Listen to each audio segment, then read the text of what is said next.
ใครสิเบิ่งไผมันจ่าแดงการแสดงบ่เคยสาตัวดาราพระเอกใจสงสัยคือผู้ขามาลำลองหลอกสงเสีย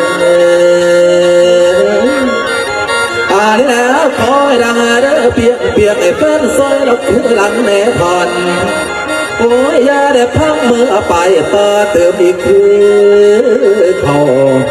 แฟนเคยถามถึงเจ้าสอดาใสเจ้ากั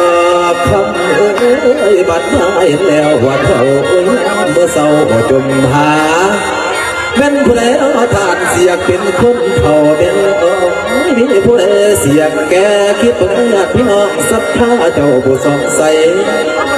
วันคืนหลังลับว่าพ่อใส่ได้ยืนอยู่บนเวทีนี่แล้วจากไกลเพื่อหลายปีจริงดาวคืนมาพร้อมมาเสียงลันอ่อนแนโอ้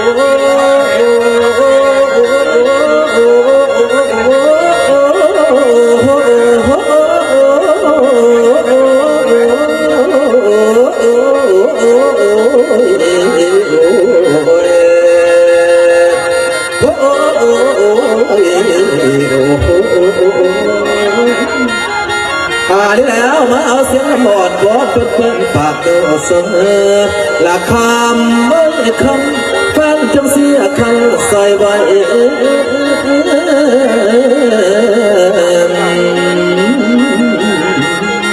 อย่าไล่ทิ้งไอ้ซอยโดนบุญเบิกหวังอ้อยอ้อยนะ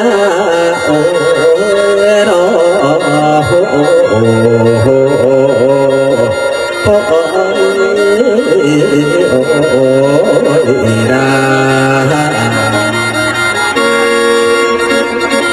สติเกณฑ์เป็นที่รับจับนิทานสิบนิ้วของพระเจ้าสวรรค์ไสเกิดประเสริฐขอเถิดเท่ายึดทำเป็นเพียงเป็นบอลำตัวแดนก็แล้วกันเนาะเมื่อนี้เราเองกระทำประวัติการแสดงเป็นสมพรพี่น้องสมพรเองก็ได้พิจารณามีนามบาสาวเกศรอยู่กันมาหลายปีผ่านไปจนหักแผ่นสะพองเท่าอยู่กันมานานลำลูกสองคนเป็นเติบใหญ่ไว้ขนองเกกาจะเริ่มขึ้นเป็นเบาสาวส่วนประตูของผู้ค้านี่ก็ดีอกดีใจได้มีลูกพร้อมกันครอบครัวสามัคคีดีแต่พี่น้องแต่ความถูกความยากฝากมองสงสารพ่อกับแม่พ่อของผู้ค้าก็มีนำแล้วว่าพ่อสมศักดิ์ส่วนแม่นั่นก็คือแม่แพงศรีพ่อของผู้ค้าก็เป็นเกิดตั้งแต่น้ำลูกน้ำหลานจักสิเห็นจังใดมาจังใดเศร้าขยินละจมเรื่องขยินละวาเมื่อนี้ผู้ค้าได้ออกไปเดินตลาดแล้วก็ไปเห็นป้ายเขามาติดประกาศว่าต้องการคนงาน